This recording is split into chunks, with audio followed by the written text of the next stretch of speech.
இந்த உலகத்துல எத்தனை வகையான மனிதர்கள் இருக்கிறாங்க? ஒவ்வொரு மனிதனுமே ஒவ்வொரு வகை அப்படிங்கிறாங்க விஞ்ஞானிகள். மனிதர்களை 3 வகையா பிரிக்கலாம் அப்படின்னு சொல்றாங்க மெய்ஞானிகள். இவங்களை பத்திலாம் ஏற்கனவே நாம பேசியிருக்கிறோம். இப்போ டாக்டர் எட்வர்டு பேட்ச் அப்படிங்கிற நிபுணர் என்ன சொல்றாரு தெரியுமா? மனிதர்களை 7 வகையா பிரிக்கலாம்ங்கிறார். மனிதர்களின் மனநிலை அடிப்படையில் அவங்களை 7 விதமா வகைப்படுத்துறார் அவர். சரி, அது என்ன 7 வகை? முதல் வகை என்னன்னா பயந்த குணம் உள்ளவங்க. சார் ரொம்ப பயந்த சுபாவம், வீட்டில் கூட வாயே திறக்க மாட்டார், சாப்பிட போறப்ப மட்டும்தான் கொஞ்சம் வாயை திறப்பார், அப்புறம் மூடிக்குவார் அப்படின்னு சில பேரை பத்தி நாம பேசிக்கிறது உண்டு. இவங்கெல்லாம் இந்த வகை, அதாவது பயந்த குணம் உள்ளவர்கள் அப்படிங்கிற முதல் வகை. சரி, 2வது வகை என்னன்னா சஞ்சலப்படுகிறவர்கள், எதுக்கு எடுத்தாலும் கலக்கம் குழப்பம், இப்படியே காலம் தள்ளிட்டு இருப்பாங்க. பல பேர் பார்த்துருப்பீங்க. அவங்கெல்லாம் இந்த வகை. 3வது வகை என்னன்னா யதார்த்த உலகை மறந்து கற்பனை உலகத்திலேயே மிதக்கிறவங்க. இளைஞர்கள், கவிஞர்கள், இப்படி பல பேர் இருக்கிறாங்க. எப்போ பார்த்தாலும் கற்பனை உலகத்திலேயே மிதந்துகிட்டு இருப்பாங்க. கிட்டத்துல போய் என்னங்க ஒரு மாதிரியா இருக்கிறீங்க அப்படின்னு கேட்டு பாருங்க, அவங்களெல்லாம் ஏதோ ஒரு அற்ப புழுவை பார்க்கறது மாதிரி அவங்கள பார்ப்பாங்க.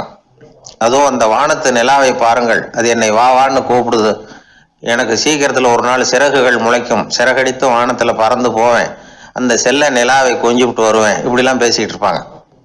கொஞ்சிறது அப்புறம் இருக்கட்டும், இப்ப கஞ்சிக்கு வழியே பாருப்பா அப்படின்னா அதை காதுல வாங்க மாட்டாங்க. நாம ஏதோ இந்த உலகத்தை அனுபவிக்க தெரியாதவர்கள் மாதிரி நம்மளை அவங்க கவனிப்பாங்க. இப்படி ஒரு ரகம். 4வது வகை மனிதர்கள் எப்படின்னா, இவங்க தனிமை உணர்வு மிக்கவர்கள். இவங்க மற்றவங்களோட இயல்பா நெருங்கி பழகிறதில்ல, தான் உண்டு தன்னுடைய வேலை உண்டுன்னு இருந்துட்டு போறவங்க. அடுத்த வீட்டுல இருக்கிறவர் யார் அப்படின்னு கேட்டா கூட அடுத்த வீடுன்னு ஒண்ணு இருக்கா அப்படிங்கறது மாதிரி நம்ம முகத்தை பார்ப்பாங்க. அவங்க கிட்ட மேற்கொண்டு நாம என்னத்தை பேச முடியும்? இப்படி ஒரு வகை. 5வது வகை மனிதர்கள் எப்படின்னா, இவங்க மற்றவங்க செல்வாக்குக்கு உட்பட மறுப்பவர்கள். அடுத்தவங்களோட செல்வாக்குக்கு இவங்க ஆட்படுறதில்ல.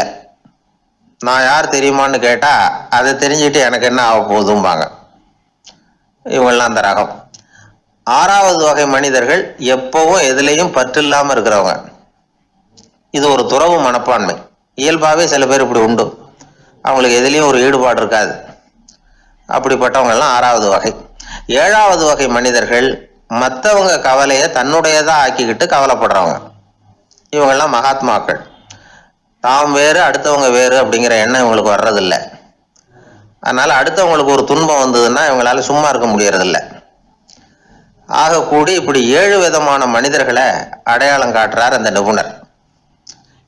இதுல நாம எந்த வகையில வர்றோம் அப்படிங்கிறத நாம தான் அடையாளம் கண்டுபிடிக்கணும். எனக்கு தெரிஞ்ச ஒரு மனிதர் உண்டு. அவர் ஒரு வித்தியாசமான வகை. எதையும் நடைமுறை சாத்தியமா சிந்திக்கிறவர். எப்பவும் அடுத்தவங்களும் நல்லா இருக்கணும், நாமும் நல்லா இருக்கணும் அப்படின்னு ஆசைப்படுறவர். அவருக்கு ஒரு சமயம் திடீர்னு உடம்பு சுகம் இல்லாம போயிட்டுது. டாக்டர் கிட்ட போனார், பணம் கொடுத்தார், வைத்தியம் பார்த்துக்கிட்டார். அவர் எழுதி கொடுத்த மருந்து சீட்டை வாங்கினார். ஒரு மருந்து கடைக்கு போனார், பணம் கொடுத்தார், மருந்து வாங்கினார். அதை எடுத்துட்டு வீட்டுக்கு வந்தார். அதுக்கப்புறம் அந்த மருந்து அவர் சாப்பிடணும்ல, சாப்பிடவே இல்லை, அப்படியே சும்மா வச்சுட்டார். அவரை பார்த்து கேட்டேன், ஏன் சார் இப்படி பண்றீங்க? வீண் செலவு தானே இது, நீங்க ஏன் டாக்டர்கிட்ட போய் பணம் செலவு பண்ணுனீங்கன்னு கேட்டேன். அவர் சொன்னாரு, டாக்டர் வாழணும் இல்லையா, அதனாலதான் அப்படின்னார். சரி, அப்புறம் ஏன் மருந்து வாங்கினீங்க அப்படின்னு கேட்டேன். மருந்து கடைக்காரர் வாழணும் இல்லையா, அதனாலதான் அப்படின்னார். சரி, அப்புறம் ஏன் வாங்கின மருந்து சாப்பிடாம வச்சுட்டீங்க அப்படின்னதுக்கு, நான் வாழணும் இல்லையா அதனாலதான் அப்படின்னார். இவர் வாழ்க்கையை புரிஞ்சுக்கிட்டவர். இப்படி வாழ்க்கையை புரிந்து கொண்டு வாழ தெரிஞ்சுக்கணும். எந்த வகை மனிதர் நாம் அப்படிங்கிறத புரிஞ்சுக்கிட்டு வாழ்ந்தோம்னா வாழ்க்கையில வெற்றி நிச்சயம். எதிர்காலத்தை நினைச்சா எனக்கு ரொம்ப பயமா இருக்கு சார் அப்படின்னு சொல்றவங்க நிறைய பேர் இருக்கிறாங்க. அதாவது பயப்படாத மனிதர்கள்னு யாருமே கிடையாது. ஒவ்வொருத்தருக்கும் ஒவ்வொரு விதமான பயம் இருந்தாலும் ஒட்டுமொத்தமா பாக்குறப்போ மனிதனுக்கு 6 விதமான பய உணர்வுகள் வரலாம் அப்படின்னு பெரியவங்க சொல்றாங்க. எல்லா விதமான பயமும் இந்த 6 வகைக்குள்ள அடக்கம். அந்த 6 வகை பயமும் 6 எதிரிகள் மாதிரியாம். 6 எதிரிகளையும் புரிஞ்சுக்கிட்டோம்னா போதும், வாழ்க்கையில சுலபமா வெற்றி அடைய முடியும். சரி, அந்த 6 வகை பயம் என்னென்ன அப்படின்னு பார்ப்போம். முதல்ல வறுமை பற்றிய பயம், ரெண்டாவது பழிச்சொல் பற்றிய பயம், அதாவது அடுத்தவங்க நம்மளை குறை சொல்லி விடுவாங்களோ அப்படிங்கிற பயம். இதுக்கு அறிகுறி என்ன தெரியுமா? புதியவர்களை சந்திக்கிறதுக்கு பயப்படுறது, முடிவு எடுக்க முடியாம குழம்புறது, பிரச்சனைகளை தவிர்க்க விரும்புறது, தாழ்வு மனப்பான்மை, வரவுக்கு மீறி செலவு செஞ்சு இமேஜை உயர்த்திக்கிறது, குறிக்கோள் இல்லாத வாழ்க்கை, இதெல்லாம் தான் அதுக்கு அறிகுறிகள். மூணாவது பயம் உடல் நலம் பாதிப்பு பற்றிய பயம், அதாவது நோய் பற்றிய பயம். ஒரு உண்மை என்ன தெரியுமா? டாக்டரை சந்திக்கிற மனிதர்கள்ல 75% பேர் தங்களுக்கு நோய் வந்துட்டுதுங்கிற கற்பனையில் இருக்கிறவங்களாம். நிஜமாவே நோய் கிடையாது அவங்களுக்கு. இந்த பயத்தின் அறிகுறிகள் என்னன்னா, வியாதிக்கான அறிகுறிகள் தன்னிடம் இருக்கிறதாக நினைச்சுக்கிறது, எந்த நேரமும் வியாதியை பற்றியே பேசி பேசி மனசை அங்கேயே வச்சிருக்கிறது, நோய் சம்பந்தமான செய்திகளை படித்து நமக்கு இப்படி ஆயிடுமோ அப்படின்னு வேதனைப்படுறது, இதெல்லாம் தான் அதுக்கு அறிகுறிகள். நாலாவது பயம் காதல் தோல்வி. இது ரொம்ப வேதனை, உடம்பையும் மனசையும் சீரழிச்சு விடும். ஆண்களை விட பெண்கள் தான் இந்த பய உணர்வுல அதிகமாக பாதிக்கப்படுறாங்க. அஞ்சாவது முதுமை பற்றிய பயம். ஆறாவது மரண பயம், வயசான காலத்தில் எப்படி சமாளிக்கிறது அப்படிங்கிற பயம். ஆக இதையெல்லாம் நாம் புரிஞ்சுக்க வேண்டியது ரொம்ப அவசியம். இந்த 6 வகை பயங்களை சரியா புரிஞ்சுக்கிட்டு நாம் நடந்துக்கணும். வாழ்க்கையின் முன்னேற்றத்துக்கு இந்த பயங்கள் முட்டுக்கட்டே ஆகிடக்கூடாது. உழைச்சி பணம் சேர்க்கணும், உற்சாகமாக மனசை வச்சுக்கணும். மனசை கட்டுப்படுத்துகிற மார்க்கம் தெரிஞ்சுக்கிட்டா போதும், எல்லாம் சரியா வந்துடும். நம்ம ஆள் ஒருத்தவன் சொன்னான், சார் எனக்கு வறுமை பற்றிய பயம்தான் இருந்தது, ஒரே ராத்திரியில 30,000 ரூபா தயார் பண்ணிவிட்டேன், இப்போ எனக்கு இன்னொரு பயம் வந்துட்டுதுன்னா. என்ன பயம்னு கேட்டாங்க. போலீஸு கண்டுபிடிச்சிருமோங்கிற பயம்னா. இது இந்த பயத்தில் அடங்காது. அதனால அஞ்சி அஞ்சி சாவார், அஞ்சாத பொருள் இல்லை அப்படின்னு பாரதி சொன்னார் இல்லையா? அது மாதிரி பயத்தை புரிந்து கொண்டு அதற்கு தகுந்த மாதிரி நம்முடைய வாழ்க்கையை அமைத்துக் கொள்ள வேண்டும். அப்படி அமைத்துக் கொள்ளுகிறவர்களுக்கு வெற்றி நிச்சயம். ஒரு ஊர்ல ஒரு ஆள் இருந்தான். அவனுக்கும் அவன் மனைவிக்கும் சண்டை. இவன் கோவிச்சுக்கிட்டு வீட்டை விட்டு வெளியில வந்துட்டான். நேரா தன்னுடைய நண்பன் ஒருத்தனை தேடிட்டு போனான். அந்த நண்பன் எப்படின்னா, எதுக்கும் அசர மாட்டான், எப்பவும் மகிழ்ச்சியா இருப்பான். அவன்கிட்ட போய் இவன் யோசனை கேட்டான். அது சரி, நீ எப்படி எப்பவும் மகிழ்ச்சியா இருக்கிற, என்னால் அப்படி இருக்க முடியலையே அப்படின்னு கேட்டான். என்ன நடந்தது சொல்லுன்னா அவன், வீட்டில் எனக்கும் என் மனைவிக்கும் தகராறு, நிம்மதி இல்லை, அதுதான் இங்கே வந்தேன், உங்ககிட்ட யோசனை கேட்கலாமேன்னு அப்படின்னு விவரத்தை சொன்னான்.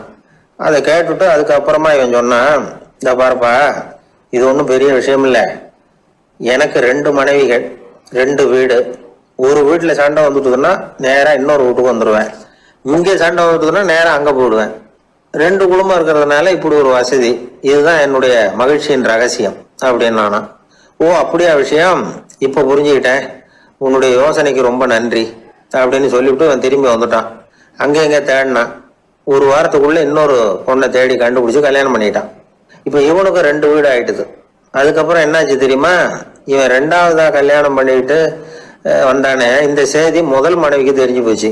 போனான், அது கழுத்தை பிடிச்சி வெளில தள்ளி விட்டு கதவை சாத்தி விட்டுது. இனிமே இந்த பக்கம் வராத, எனக்கு தெரியாம எப்படி நீ இன்னொரு கல்யாணம் பண்ண அப்படின்னு சொல்லி அடிச்சு விரட்டி விட்டுது.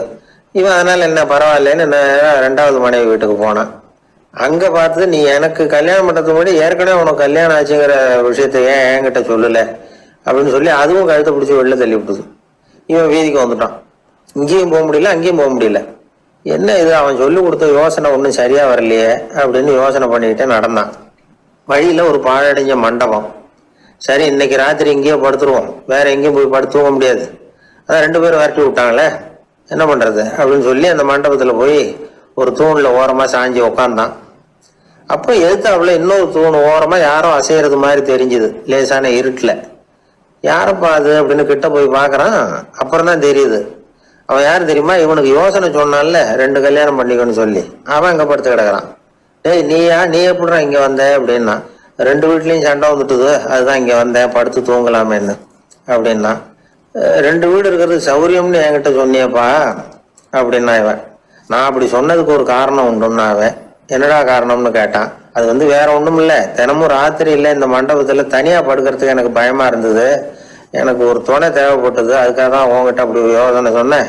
இப்ப நீ வந்ததுனால நான் எனக்கு துணை கிடைச்சிட்டுது, இப்ப நம்ம 2 பேரும் துணையா இங்க படுத்துக்கலாம், நீ அந்த தூண்ல சாஞ்சிக்கோ, நான் இந்த தூண்ல சாஞ்சிக்கிறேன் அப்படின்னு சொல்லி படுத்து தூங்க ஆரம்பிச்சிட்டானோ. அதாவது நம்ம வாழ்க்கையில முடிவுகள் எடுக்கிற விஷயத்துல இந்த ஆள் மாதிரி தான் பல பேர் நடந்துக்கிறோம் அப்படிங்கிறார். அதாவது உலக புகழ்பெற்ற மனோதத்துவ மேதை ஸ்காட் பெக் அப்படிங்கிறவர். அதாவது வீட்டுக்கு தேவையான பொருள்கள் வாங்குறதுல இருந்து கல்யாணம் பண்றது, வீடு கட்டுறது வரைக்கும் அடுத்தவங்க பேச்சை கேட்டு வீணா போறவங்க தான் அதிகம். அறிவுரை கேட்கறதுல தப்பு இல்லை, ஆனா அதுக்கப்புறம் அதை பத்தி சரியா சிந்திச்சு பாக்குறது இல்லை, அதுதான் தப்பு. சில பேர் அறிவுரை சொல்றதுலயே ரொம்ப தெளிவா இருப்பாங்க. ஏன் சார் 2 சம்சாரத்தோட குடும்பம் நடத்துறது ரொம்ப கஷ்டமானு கேட்டாராம் ஒருத்தர். அது எனக்கு தெரியாதுங்க அப்படின்னாராம் அவர். ஏன்னு கேட்டிருக்கார். ஏன்னா எனக்கு 3 சம்சாரம் அப்படின்னாராம் அவர். ஆந்திர நாட்டில் ஒரு அரசர் இருந்தார். அந்த அரசர்கிட்ட ஒரு அமைச்சர் இருந்தார். அந்த அமைச்சர் பேர் ராயண பாஸ்கர். அவர் ஒரு பெரிய அறிவாளி. அது மட்டும் இல்லை, மிகச்சிறந்த கொடையாளி. யார் எது கேட்டாலும் இல்லைன்னு சொல்ல மாட்டாராம். அதன் காரணமாகவே அவர்கிட்ட இருந்த செல்வம் நாளுக்கு நாள் குறைஞ்சிக்கிட்டே வந்துட்டு தான். கடைசியில் குடும்பத்துக்குன்னு எதுவும் வைக்காமலே அவர் போய் சேர்ந்துட்டார். மகனும் இறந்துட்டார். அந்த குடும்பத்தில் மிஞ்சி இருந்தது அவருடைய மருமகள், ஒரு பேரன், அவ்வளவுதான். இருந்த ஒரே சொத்து பழுதடைஞ்ச ஒரு வீடு. அந்த அம்மா மற்ற வீடுகளில் வேலை செஞ்சு தன்னுடைய பிள்ளைய படிக்க வச்சுக்கிட்டு வராங்க. அந்த புள்ள ஒரு பெரிய வள்ளலுடைய பேரன்கிறது அந்த பள்ளி வாத்தியார்களுக்கும் தெரியும். அதனால் அவங்களும் இவங்ககிட்ட கொஞ்சம் அன்பாகவும் அக்கறையாகவும் பழகி பாடம் சொல்லி கொடுத்துக்கிட்டு இருக்கிறாங்க. ஒரு நாள் ஒரு புகழ்பெற்ற கவிஞர் ஒருத்தர் அந்த பள்ளிக்கூடத்துக்கு வந்திருக்கிறார். ஆசிரியர்கள்கிட்ட பேசிக்கிட்டு இருந்தப்போ ஒரு செய்தியை சொன்னாராம். ராயண பாஸ்கருங்கிற வள்ளல் எனக்கு நிறைய உதவிகள் செஞ்சுருக்கார், என்னை பாராட்டி பரிசுகள்லாம் கொடுத்துருக்கிறார். அந்த வள்ளல் வாழ்ந்த கிராமத்தை பார்க்கணுங்கிறதுக்காக தான் இப்போ இங்கே வந்திருக்கிறேன் அப்படின்னாராம். ஆசிரியர் உடனே இந்த பையனை கூப்பிட்டு, இதை பாருங்கள், இவன் யார் தெரியுமா? நீங்கள் குறிப்பிடுகிற அந்த வள்ளலின் பேரன் அப்படின்னு அறிமுகப்படுத்தினாராம். கவிஞரின் கண்களில் ஆனந்த கண்ணீர். அந்த பரவச நிலையிலேயே அந்த வள்ளலை பற்றி கவி பாட ஆரம்பிச்சுட்டாராம். இந்த சின்ன பையன் அதை கேட்டிருக்கிறான். உடனே என்ன பண்ணான் தெரியுமோ? தன் கையில் அணிஞ்சிருந்த ஒரு பொன் வளையலை கழட்டி அந்த கவிஞருக்கு பரிசாக கொடுத்துட்டானான். எல்லாருக்கும் ஆச்சரியம். தாத்தா இருக்கும் நிலையில் கொடுத்தார், பேரன் இல்லாத நிலையிலையும் கொடுக்குறான். பையனை எல்லாரும் பாராட்டினாங்களாம். இருந்தாலும் அவனுக்குள்ள ஒரு பயம் எதுவும் ஆரம்பமாச்சு. பள்ளிக்கூடம் விட்டு வீட்டுக்கு வரும்பொழுது அந்த பயம் இன்னும் அதிகமாகிட்டுது. அம்மா என்ன சொல்லுவாங்களோ தெரியலையே, ஏதோ திடீர்னு தோணிச்சு வளையலை கட்டி கொடுக்கணும்னு கொடுத்துட்டோம். குடும்பம் இருக்கிற நிலையில் இப்படி நான் செஞ்சது தப்பா? வீட்டு செலவுக்கே அம்மா எவ்வளவு கஷ்டப்படுறாங்க, வீட்டுக்கு போனதும் என்ன நடக்குமோ தெரியலையே அப்படின்னு நினச்சி பயந்துக்கிட்டே அவன் வீட்டுக்குள்ளே அடி எடுத்து வைக்கிறான். அம்மா கூப்பிட்டு சாப்பாடு போட்டாங்க. அவங்க கண்ணில் படக்கூடாதுங்கிறதுக்காக ஒரு கையை பின்னாடி மறைச்சிக்கிட்டே இருந்தான். அம்மா இதை கவனிச்சிட்டாங்க. ஏய், உன் கையை ஏன் அப்படி வச்சிருக்கிற? உன் கைக்கு என்னாச்சு? ஏதாவது அடிபட்டு போச்சா அப்படின்னு கேட்டுக்கிட்டே கையை எடுத்து பார்க்குறாங்க. வளையலை காணலை. வளையல் எங்கே அப்படின்னு கேட்குறாங்க. இவன் தயங்கிக்கிட்டே நடந்ததை சொல்கிறான். அது கேட்டதும் அந்த அம்மாவோட முகம் கோபத்தால் சவுந்து போச்சான். முட்டாளே, என்ன காரியம் பண்ண அப்படின்னு கன்னத்தில் அரைஞ்சிட்டாங்களாம். அம்மா, என்னை அடிக்காத, ஏதோ தெரியாமல் தப்பு பண்ணிட்டேன் அப்படின்ட்டுருக்கான். மகனே, வளையலை கொடுத்ததுக்காக நான் உன்னை அடிக்கலை அப்படிங்க, பின்ன எதுக்கு அடித்தேன்னு கேட்டிருக்கான். உன் பாட்டனார் ஒரு பெரிய வள்ளல். அவர் எதையும் பாதி வேலையாக செய்கிறதில்ல. அவருடைய பேரை நீ அரைகுறை வேலை செஞ்சுட்டு வந்திருக்கிற அப்படின்னாங்களாம். என்னம்மா சொல்கிறேன்ருக்கான். நீ ஒரே ஒரு வளையலை மட்டும்தானே கட்டி கொடுத்துருக்குற. கொடுக்குறதா இருந்தால் 2ஐயும் சேர்த்துல கொடுத்துருக்கணும். அதுதானே உங்கள் தாத்தாவுக்கு பெருமை அப்படின்னாங்களாம். அம்மா, தெரியாமல் இப்படி செஞ்சுட்டேன், உங்கள்கிட்டையும் அரை வாங்கிட்டேன் அப்படி இப்படின்னு அவன் சொல்லியிருக்கிறான். இப்போ அம்மா கொஞ்சம் இருங்க, அந்த கவிஞர் இன்றைக்கி நம்ம ஊரில் தான் தங்கியிருப்பார். நாளைக்கு காலையில் தான் அவர் எங்கே இருக்காருன்னு விசாரித்து இன்னொரு வளையலையும் கொடுத்துட்றேன் அப்படின்ட்டுருக்கான். மகனே, நல்ல செயல்களையெல்லாம் நாளைக்குன்னு ஒத்தி போடாத. நாளைக்கு என்ன நடக்குங்கிறது யாருக்கு தெரியும்? இப்போவே போ, எங்கே இருக்காருன்னு பாரு அப்படின்ட்டுருக்காங்க. மகன் புறப்பட்டான். பள்ளி ஆசிரியர்கிட்ட போய் கேட்டானா அந்த கவிஞர் எங்கே இருக்காருன்னு. அவர் சொன்னாராம். உடனே போய் அவர் இருக்கிற இடத்துல கதவை தட்டியிருக்கான். ராத்திரி நேரத்தில் இவனை கண்டதும் அவருக்கு ரொம்ப ஆச்சரியம். இவன் இன்னொரு கை வளையலையும் எடுத்து நீட்டியிருக்கான். அவர் திகைச்சு போய் நிற்கிறார். அவரால் என்ன பண்ணுறதுன்னே தெரியல. ஆனந்த கண்ணீர். இது பெரியவர்கள் கூற கேட்ட ஒரு வரலாறு. இன்றைக்கி இப்படிப்பட்டவங்களை பார்க்க முடியுமா? வறுமை வள்ளல் தன்மையை ஒன்று செய்து விடாதுங்கிறதுக்கு இது ஒரு உதாரணம். ஒருத்தன் இன்னொருத்தனை பார்த்து கேட்டானா, எங்கள் தாத்தா உங்கள் தாத்தாவுக்கு 100 ரூபா கடன் கொடுத்துருக்கிறார், அதை எப்போ திருப்பி கொடுக்க போகிறேன்னு. கவலைப்படாத, எங்கள் பேரன் அதை உங்கள் பேரன்ட்ட திருப்பி கொடுத்துருவான் அப்படின்னு அவன். எனக்கு வாழ்க்கையே வெறுத்து போச்சு சார் அப்படின்னு சொல்லிட்டு ஒருத்தர் வந்தார். கொஞ்ச நேரம் பேசினதுக்கப்புறம் அவர் அப்படி சொல்லியிருந்தால் அதில் ஒரு அர்த்தம் இருந்திருக்கும். வர்றதுக்கு முன்னாடியே வாழ்க்கை வெறுத்து போச்சுன்னு சொல்லிட்டு வர்றார். என்ன சார் விஷயம்னு விசாரித்தோம். எங்கள் வீட்டில் தினம் 3 வேளையும் ஒரே மாதிரி சாப்பாடு சார், வித்தியாசமே கிடையாது. இப்படியே 3 மாதமாக சாப்பிட்டுக்கிட்டு இருக்கிறேன். அதை விட பட்டினி கிடந்து செத்துடலாம்னு தோணுது அப்படின்னார். ஒரு பெரியவர் சொன்ன தத்துவத்தை சொல்கிறதுக்கு ஆள் கிடைக்காம தவிச்சுக்கிட்டு இருந்தோம். இப்போது ஒருத்தர் கிடைச்சிட்டார், விட்டுலாமா? உடனே அவரை உட்கார வச்சு சொல்ல ஆரம்பிச்சிட்டோம். அதாவது நாம் அனுபவிக்கிற உணர்வுகளில் களிப்பு, மகிழ்வு, ஆனந்தம், இது 3க்கும் ஒன்றுக்கு ஒன்று வித்தியாசம் உண்டு. மேம்போக்காக பார்க்குறதுக்கு இது 3 ஒன்று மாதிரி தோணும். ஆனால் அது அப்படி இல்லை. களிப்புங்கிறது உடம்பை பொறுத்தது, மகிழ்வுங்கிறது மனசை பொறுத்தது, ஆனந்தம்ங்கிறது ஆன்மாவை பொறுத்தது. இப்படி இந்த 3 வகையான அந்த சுவைப்புகளின் தன்மையும் வேறு வேறு. இப்போ முதல்ல களிப்புங்கிறத எடுத்துக்குவோம்.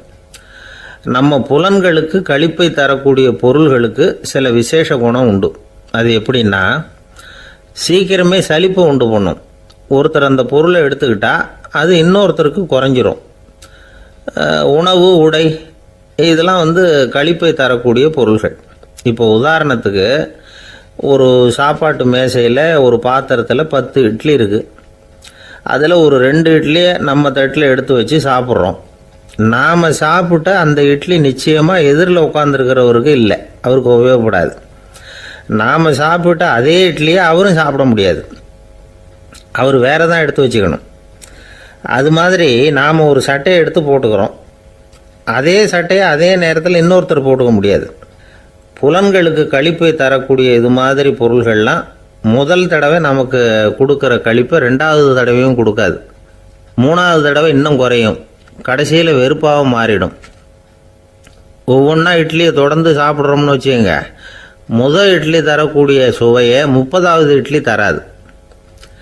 முதல் தடவை புது சட்டையை போட்டுக்கிறப்போ நமக்கு இருக்கிற களிப்பு அதே சட்டையை 100வது தடவையாக போட்டுக்கிறோம்னு வைங்க, அப்போ இருக்குமா? இருக்காது. இதுதான் களிப்பு. அதாவது சீக்கிரமே சலிப்பை தரக்கூடியது.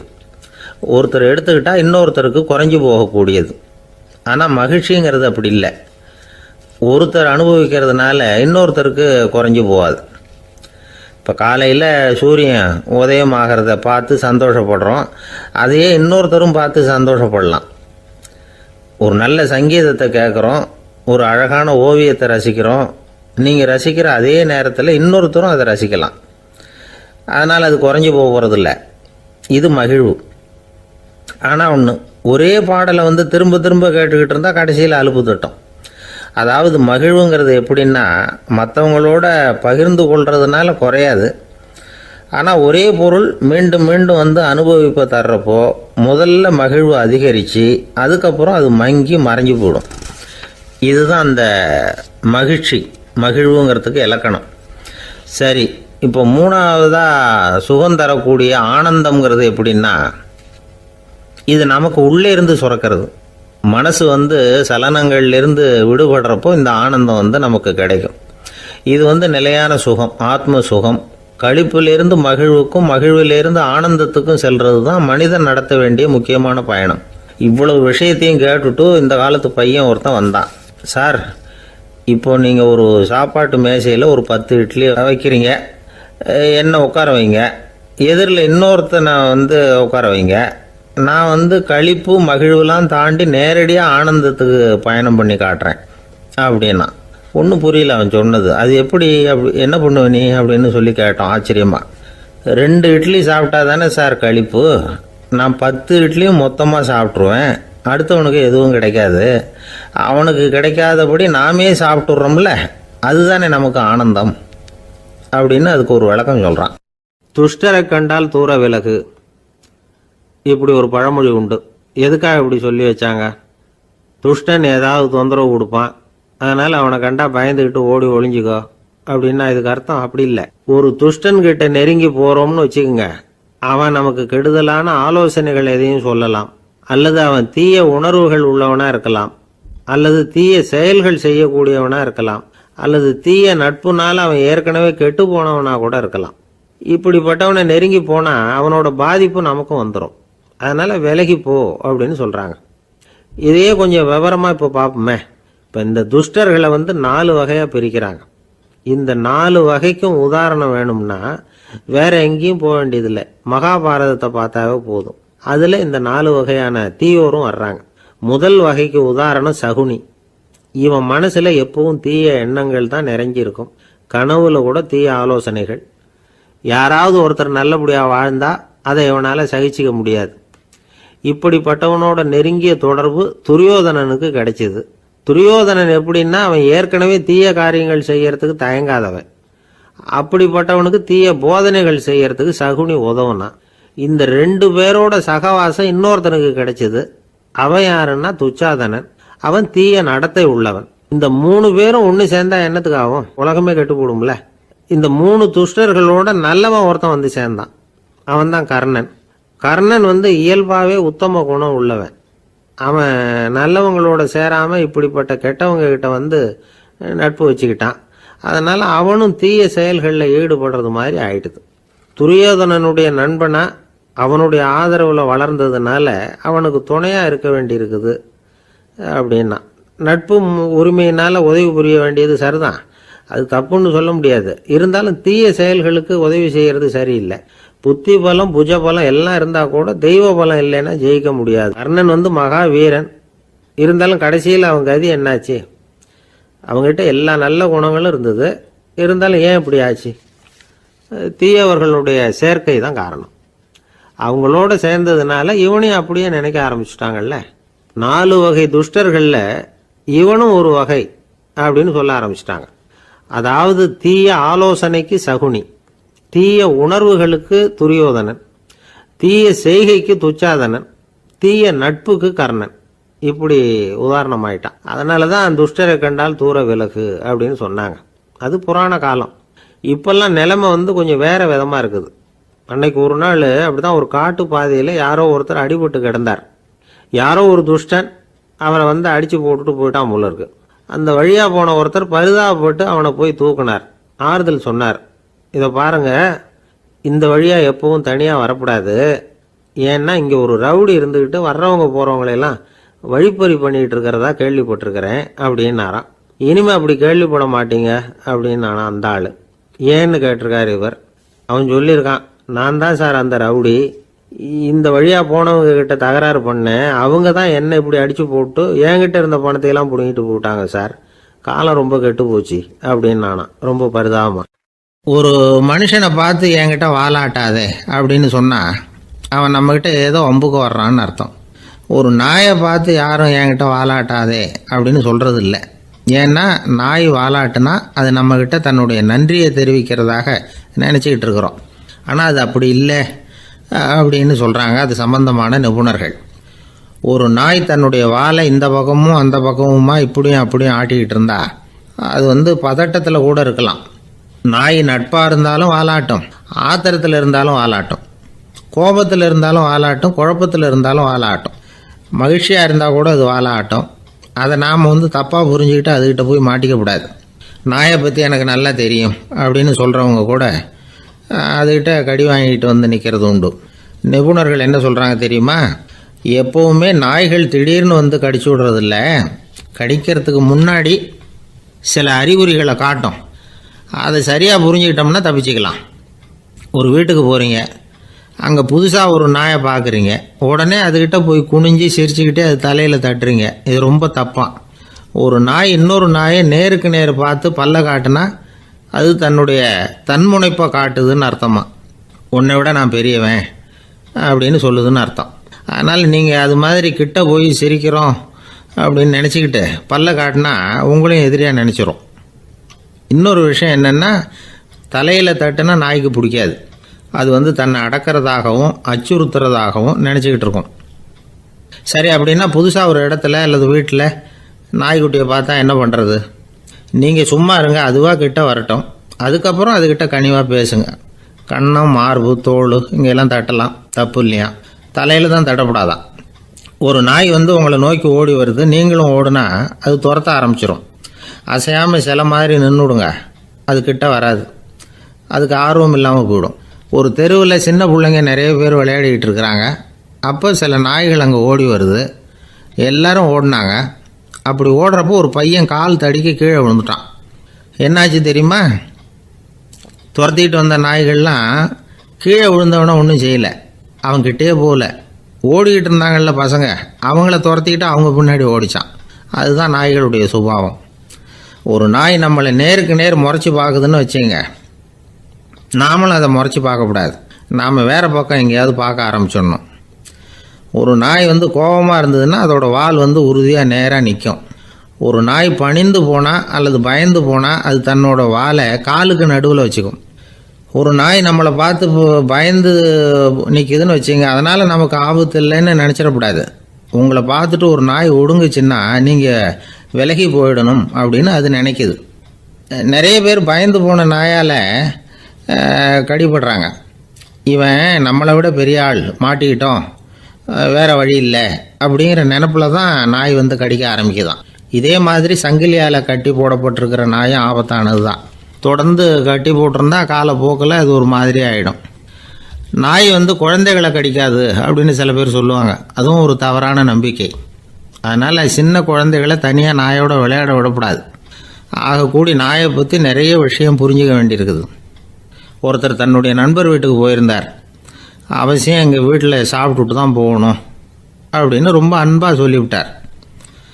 அதை மீற முடியல இவரால். சரின்னு உட்காந்துட்டார். சாப்பாடு போட்டாங்க, சாப்பிட ஆரம்பித்தார். அவங்க வீட்டில் கட்டி போட்டிருந்த நாய்க்குட்டி இவர் சாப்பிட்றத முறைச்சி பார்த்துது. ஏன் இப்படி என்ன இது முறைச்சி பார்க்குது உங்கள் வீட்டு நாய்க்குட்டி அப்படின்னு அவர் கேட்டார். அப்போ அவங்க சொன்னாங்களாம், அதுக்கிட்ட ஒரு கெட்ட பழக்கம்ங்க, தன்னோட தட்டில் யார் சாப்பிட்டாலும் அது அப்படி தான் முறைச்சி பார்க்கும் அப்படின்னாரா அவர். இன்றைக்கு பல பேர் உயில் எழுதி வைக்கிறாங்கல்ல. இந்த உயில்னா என்ன? அதாவது ஒரு நபர் தனக்கு பின்னாடி தன்னுடைய சொத்துக்கள் யாருக்கு போய் சேரணும்னு நினைக்கிறாரோ அந்த நினைப்பை சட்டப்படி உறுதிப்படுத்துறது தான் உயில். சரி, உயிலை யார் எழுதலாம்? 18 வயசு பூர்த்தியான யாரும் உயில் மூலமாக சொத்துக்களை விநியோகிக்கலாம். கண் பார்வை இல்லாதவங்க, காது கேளாதவங்க, வாய் பேச முடியாதவங்க, இவங்கெல்லாம் கூட உயில் எழுதி வைக்கலாம். புத்தி சுவாதீனம் இல்லாதவங்க கூட சில சமயம் புத்தி தெளிவாக இருந்தால் உயில் எழுதலாமா. குடிபோதையில் இருக்கிறவங்க, தாங்கள் என்ன செய்கிறோங்கிறது தெளிவாக அறிய முடியாதவங்க, நோய் நொடியில் இருக்கிறவங்க, இவங்கெல்லாம் உயில் எழுத முடியாது. ஒருத்தரை நிர்பந்தப்படுத்தி ஏமாற்றி அல்லது சுய நினைவில்லாத ஒருத்தர்கிட்ட எழுதி வாங்கி வைக்கிற உயில் செல்லாது. உயிலை இந்த முறையில் தான், இந்த படிவத்தில் தான் எழுதணும்னு சட்டத்தில் விதி எதுவும் கிடையாது. இதுக்கு முத்திரை கட்டணமும் கிடையாது. உயிலை வெற்று காகிதத்தில் எழுதலாம். அச்சு அடிக்கணும், டைப் அடிக்கணுங்கிற அவசியம் கூட இல்லை. கையாலேயே கூட எழுதலாம். எழுதி இருக்கிறது புரியணும், அவ்வளவுதான். குறைந்தபட்சம் 2 சாட்சிகளை வச்சுக்கிட்டு உயில் எழுதுகிறவர் அதில் கையெழுத்து போடணும். கையெழுத்து போட தெரியாதுன்னா இடது கை பெருவிரல் ரேகை வைக்கலாம். உயில் சாசனத்துக்கு சாட்சிகள் கையெழுத்து இல்லைன்னாலும் அது செல்லாது.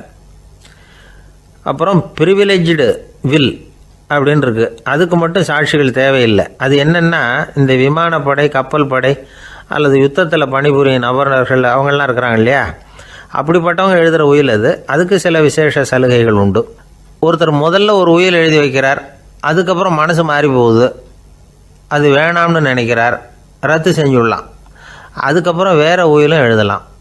உயிரோடு இருக்கிற வரைக்கும் எத்தனை தடவை வேணும்னாலும் உயில் எழுதலாம். கடைசியாக எழுதப்பட்ட உயில் சட்டப்படி சரியாக இருந்தால் அதுதான் அமலுக்கு வரும். சரி, எழுதுகிற உயிலை ரகசியமாக வச்சுருக்கிறது எப்படி? இது ஒரு கேள்வி.